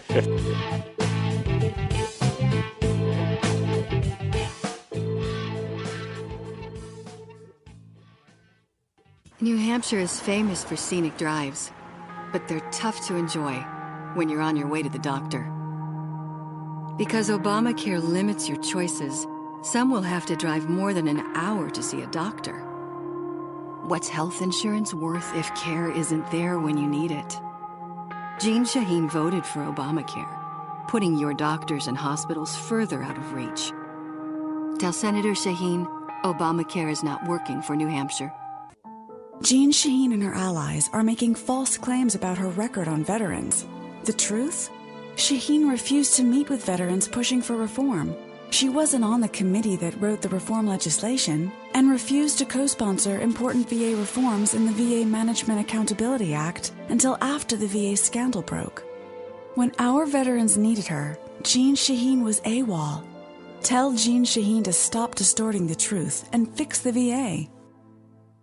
Hi, this is Rich Gerard, host of Gerard at Large in the Morning, the Manchester area's only locally owned, locally operated, focused, and interested, riveting radio show, heard live every Monday through Friday from 6 to 9 on 90.7 FM WLMW, New Hampshire Family Radio, and available 24/7 live or archived at GerardAtLarge.com. Be sure to tune in.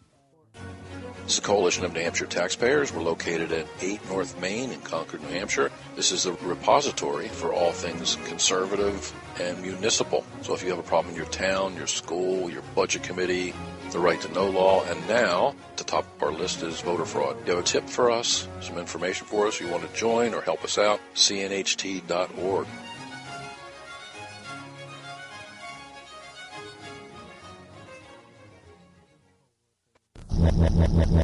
Talk.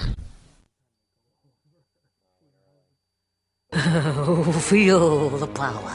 Oh, I can feel it. Our moment of triumph approaches. It's Rock Talk. 3, 2, 1.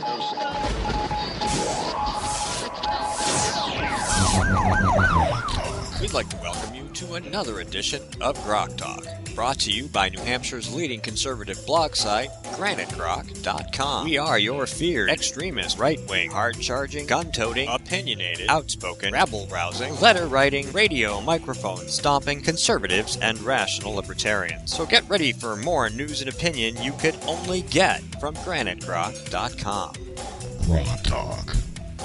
All right, welcome back to GrokTalk. It is segment 4, the last 30 minutes of the program. We are happy to be here as a result of the efforts of many people, but most importantly, Mr. Murphy, who started a website and has a bunch of equipment, and we stuck it in this room at CNHT, and now we're here almost every week.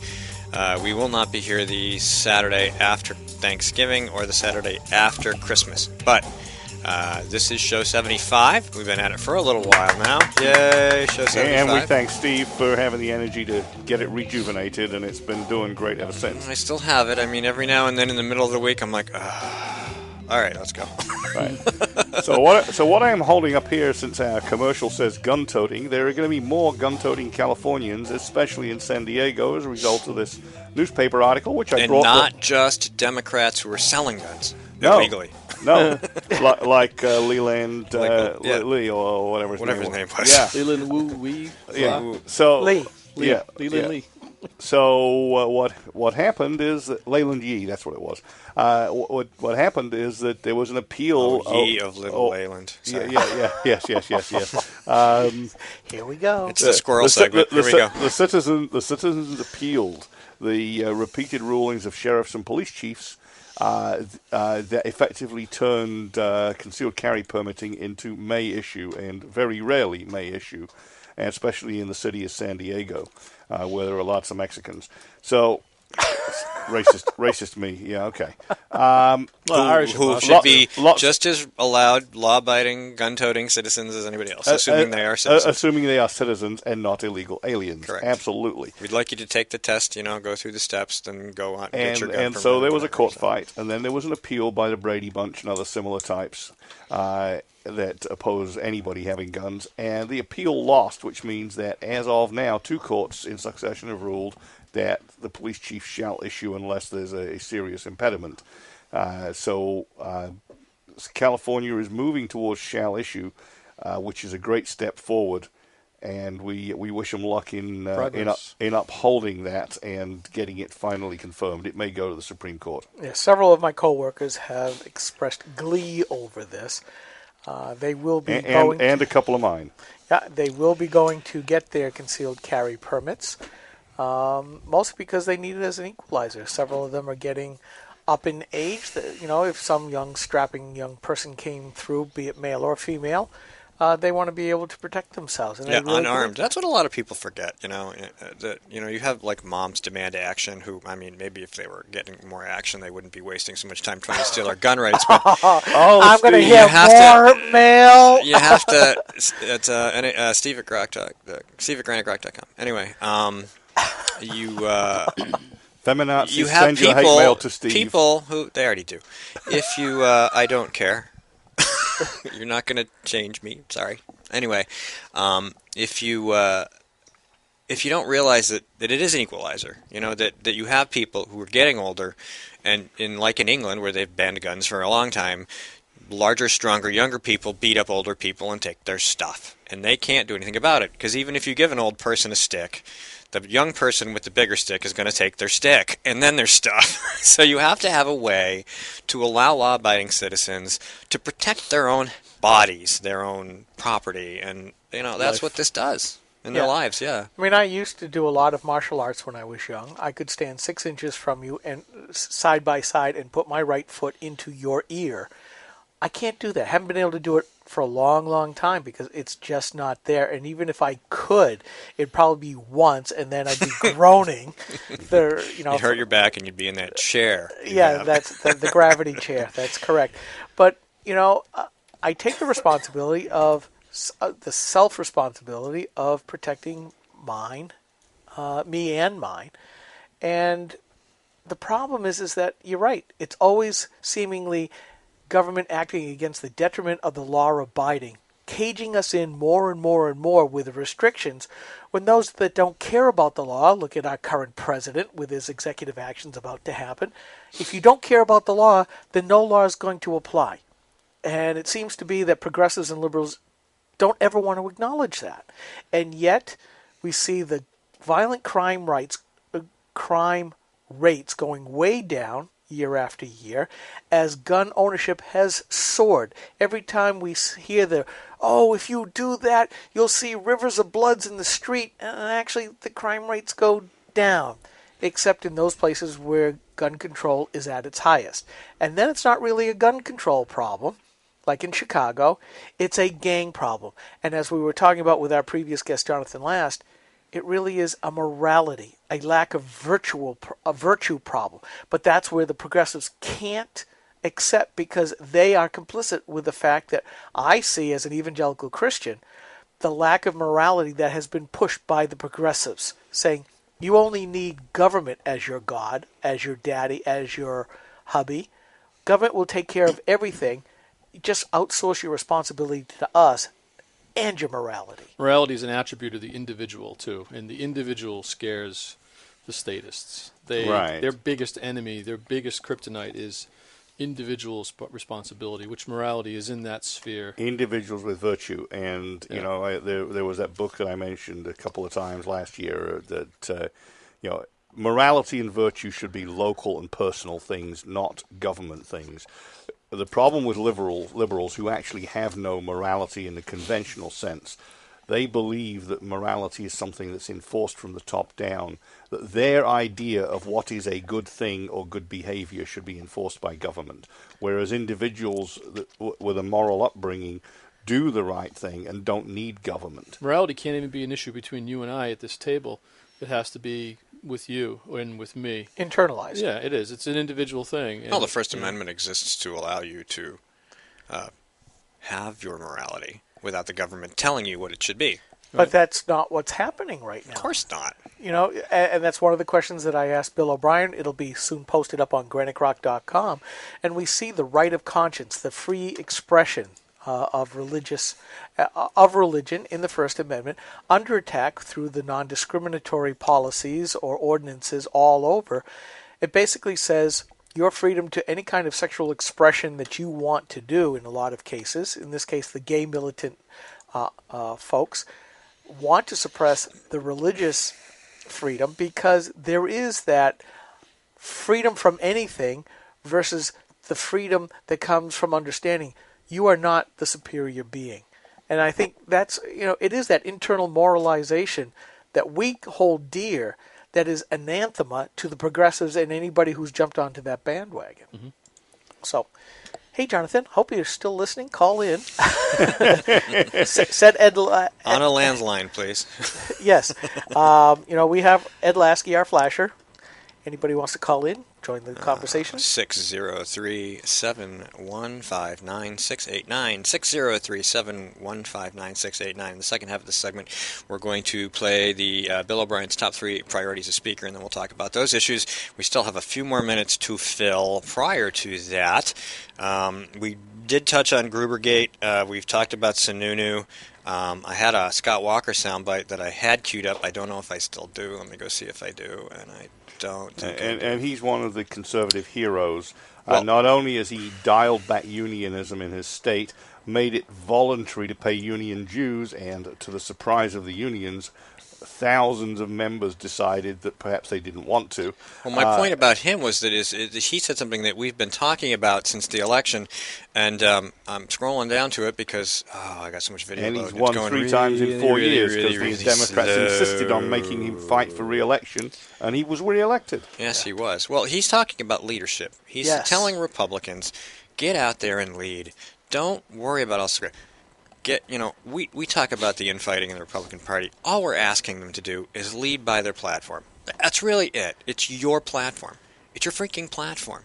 Why can't you just take your platform and go, this is our agenda. This is how we want you to engage with government as little as possible, in one respect. But, get out there and lead. Yeah.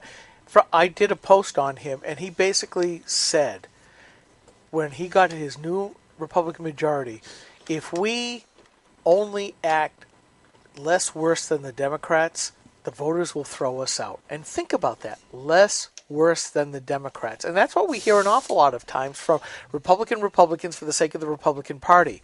We're better because we're not Democrats. Those two things are the same thing, which basically mean there's no difference between us.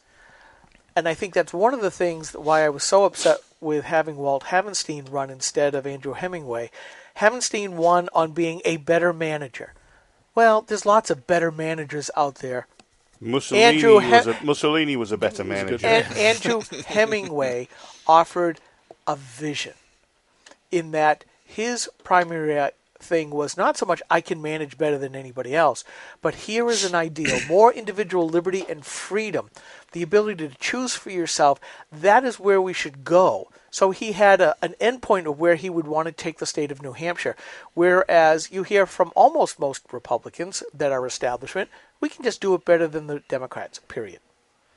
I'm going to queue up. I'm working on queuing up the part of this segment with Scott Walker in it where Rush Limbaugh, here it is. Hang on a second. Let me just back up. But talks about how Scott Walker is he's the man, That was the book I was referring to, Freedom National. All right, here we go. Locally, the Republican Party has a genuine star. The Republican Party has a demonstrated genuine hero and potential star in its ranks, and he is the governor of Wisconsin. His name is Scott Walker. Every American labor union, every American labor union thug, a rigged judiciary, a rigged media, the Democrat Party has thrown everything they've got at Scott Walker, and he has beat them back without one syllable of complaint, without 1 ounce of whining. All he has done is win. Joining me now, the man himself, Governor Scott Walker. That was pretty. And that's just it. Yeah. He ran on Republican principles. He did. A very deaf political voice. He knew what to say, unlike sometimes what we do. He said it in a way that was attractive to not just Republicans, but the independents, the ordinary American citizen, and said, here's the Republican ideals. In this case, we want more individual freedom for you in this area. And people leapt on it. We've reported several times on Granite Grok how little the unions are left with when given the choice. Again, choice, the absolute quantitative idea of what freedom really is. How many choices do I have? When given the choice, people said, I'd rather do it myself. Yeah, and people don't, it's like suppressed knowledge that all these people are leaving the unions and not paying dues because they've given the option of not having to pay them. Yeah, and I would say that in Skip's universe of people that Scott Walker appealed to, that included the rank-and-file union member, a lot of rank-and-file teachers that essentially were only in the union because they were forced to be and were very happy to walk away from it. Tom. And Scott, Walker is the poster child for what the GOP should be doing, is consistent message. Stay with it. Don't kowtow. Don't placate. What did Reagan say? Pale pastels versus bold colors. So he's a bold color, and many of the GOP are choosing to be pale pastels or pale browns. Yeah. Oh man, where's my cymbal and my drum set? That was a good one. But I actually used that in the last couple of months. Did you? Pale browns versus bold colors. There yes. you go. And if the establishment Republicans would stop being afraid of being considered radical and went the Scott Walker model, they would be so much more successful. We'd have a different country. We would. We're going to take a quick break, about 40 seconds. We'll be right back. Hi, this is Rich Girard, host of Girard at Large in the Morning, the Manchester area's only locally owned, locally operated, focused, and interested, riveting radio show, heard live every Monday through Friday from 6 to 9 on 90.7 FM WLMW, New Hampshire Family Radio, and available 24/7 live or archived at GirardAtLarge.com. Be sure to tune in.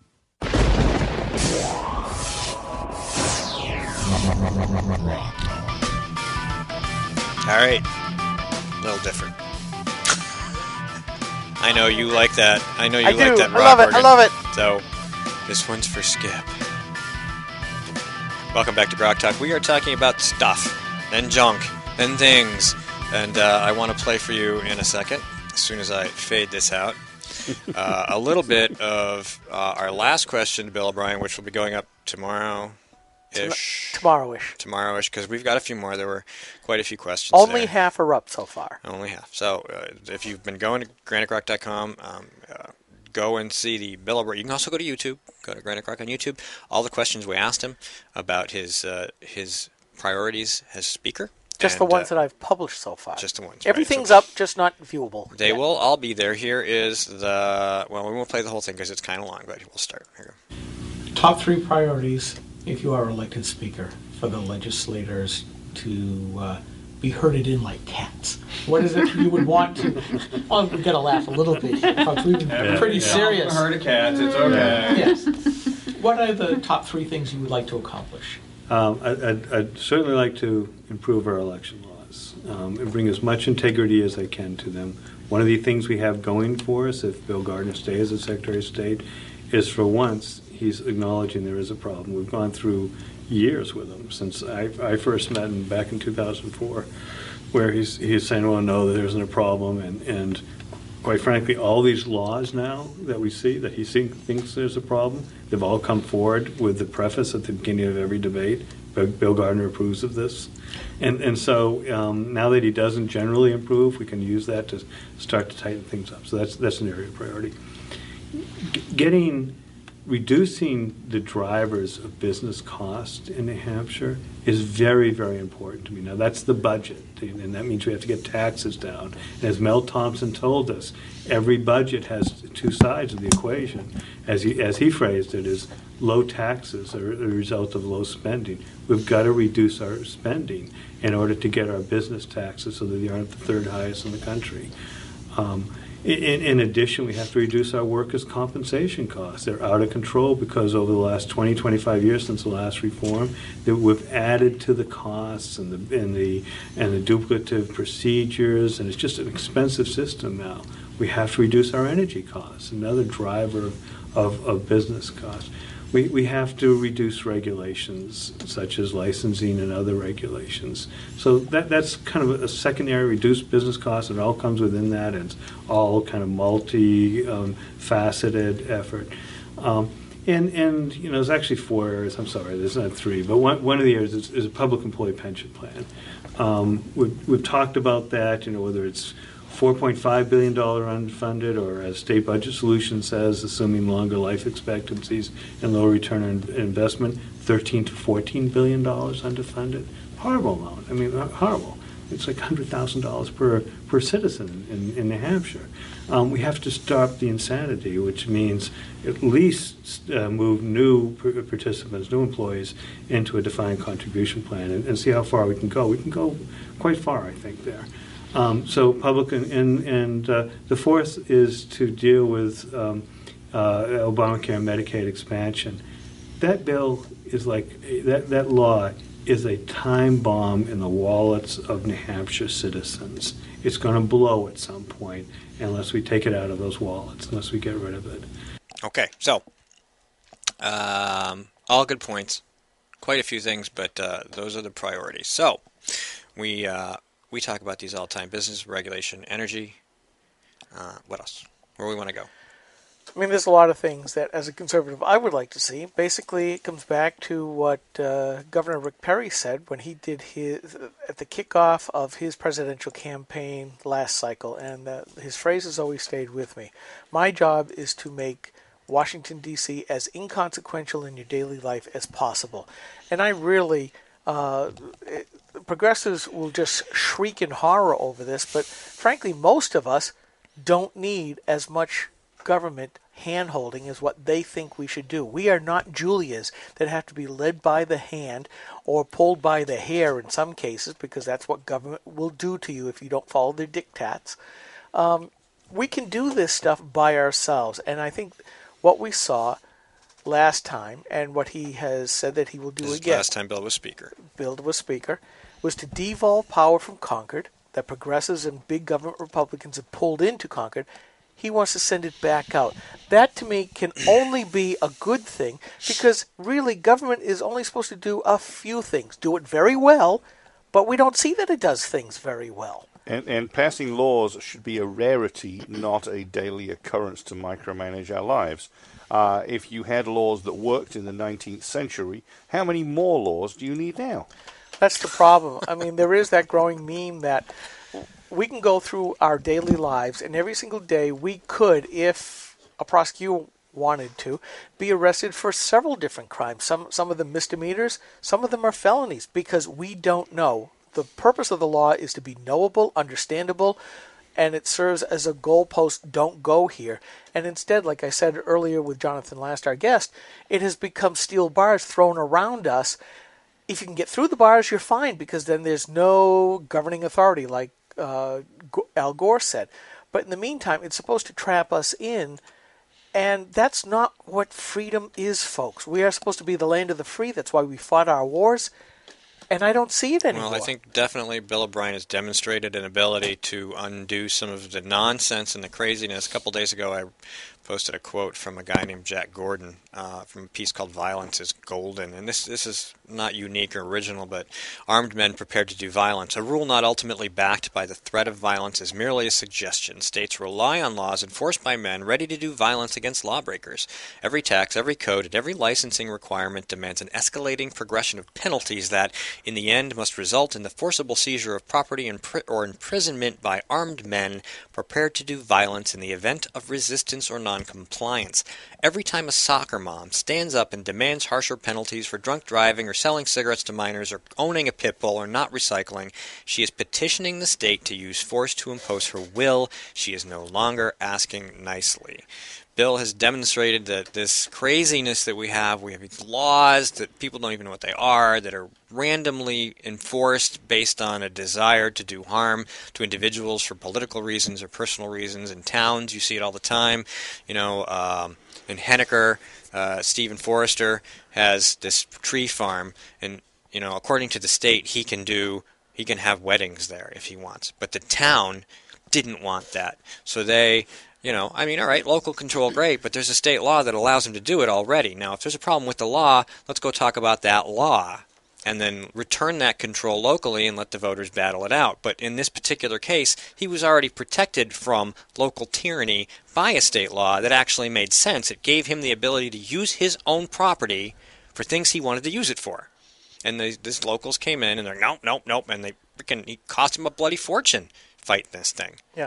I mean, oftentimes Americans think that tyranny is when an invading army would come in, and that's their only definition. Dan, it's I think, has a great tagline to his email signatures. Tyranny does not come just at the point of a barrel, but by the end of a barrel, but of a gun, but by the point of a pen.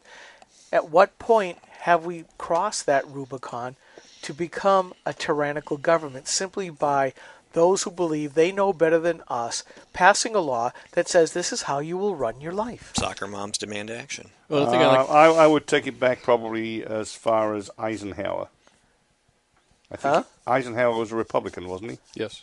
He said that he was, yes. Moderate Republican. No, well, that's my point. That's when you had your Rockefeller Republicans. That's when you had your 1.5-party state begun. You can could go all the way back to Teddy Roosevelt for that. You can go back to Teddy Roosevelt, Woodrow Wilson. I mean, the Progressive Party. For the Progressive and Bull Moose parties, for the origins of the gradual creeping. The John Sununu's of their age. I was going to say it all leads to John Sununu, doesn't it? the creeping state. But if we look at the more modern, who's madly scribbling our names, going, "I'm going to erase them," you know. But if strike us down, and we will return twice as powerful. Zap. The gnome has the spear, though. Yeah. I don't have the squirrel thing. You're just going to have to go. The reason I mentioned Eisenhower is because that was your Rockefeller Republican era, and again since then, Republicans have failed to stand up against creeping tyranny. And the thing I like about Bill is that he will stand up to that creeping tyranny. He'll push it back, but he's also going to be focused on business, which, all our liberties and all this, lack of tyranny is great. But if we don't have jobs and if our economy is falling apart, it's not quite the same. You need to have a healthy economy, a healthy, vibrant economy for it to be alive. And you need to have a healthy, vibrant state economy without the people having to cross the border into Massachusetts to work. Oh, yeah. In order for New Hampshire to have a credible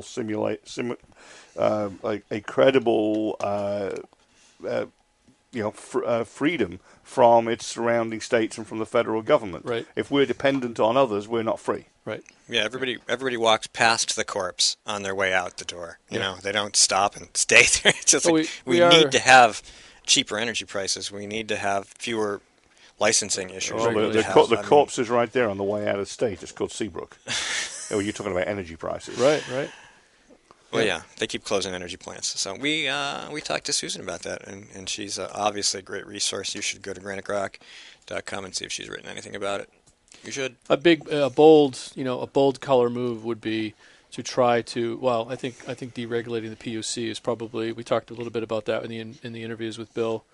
A bold move would be to try to bring one of the new generation nuclear plants into New Hampshire. We could feed our energy needs very cheaply for decades and decades. It's still we're still a net exporter of electricity, and we still get screwed on these damn things. I can't figure out how that is because it's just the way that it's the markets we've been signed up in. I mean, we're tied into the Northeast, and the agreements that have been made are not to the advantage of New Hampshire. Right. We should have cheap energy and be selling it to them, and using that to keep our prices lower, not what they're doing to us now. And the mandates through regulation that are on the energy companies. Well, Bill said the renewable standard needs to go. Obviously it does, because we already get, between Seabrook and hydro we already have, it's like 40 to 60% of our power is technically green. And we have geothermal, too. We do have a significant geothermal percentage we do. In this state. Most people don't realize that. Where is that, Tom? I'm curious. I don't remember exactly where, but we can look that up. Well, you got granite, you got volcanic activity, maybe far below, but you got it. Yep. Now, this geothermal, I think it's more towards the Portsmouth area in that section of the state. Fabulous. I can bring more information on that, but I did some research a couple of years ago looking at energy costs, and I was surprised to find that. Surprised indeed that the segment has ended, and we have completed another episode of GrokTalk. Yippee-ki-yay. Yippee-ki-yay. All right. Giddy up. We're done. Go, Bill. All right, anyway, thanks for tuning in. This is it's time to go. We'll be back next week with more guests and more GrokTalk. Yeah, baby! When asked whether she still supports Obamacare, Senator Jeanne Shaheen said, Yes, I do continue to support the law. We're beginning to see some positive results. How can Senator Shaheen say we're seeing positive results when 22,000 of our neighbors have already lost their health insurance? What's worse, the Boston Globe reports the state's only health insurance provider radically reduced the number of hospitals in their network, forcing some people to drive over an hour for lab work, even when there's a hospital within a few miles of their home.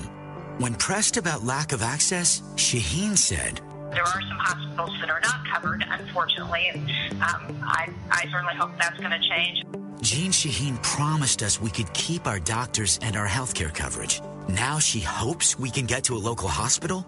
Call Senator Shaheen at 603-647-7500. Tell her we need more than hope. We need leadership. Paid for by Citizens for a Strong New Hampshire. Senator Jean Shaheen said, if you like your current health plan, you can keep it. That's not true, Senator. 22,000 New Hampshire citizens have been kicked off their insurance plans. Hospitals in Rochester, Concord, and Portsmouth, they aren't allowed to provide care under the exchange. Senator, you were wrong in your comments. You should apologize for your misleading remarks. I'm calling Senator Shaheen at 750-3004 and telling her I want my doctor back. You should too. Paid for by saberpack.org, not authorized by any candidate or candidate committee. All of the music on this program comes to us through Creative Commons licensing from Kevin MacLeod at Incompetech.com. The opinions expressed on this program are those of the speakers and not necessarily those of CNHT, GrokTalk.com, or anyone else for that matter.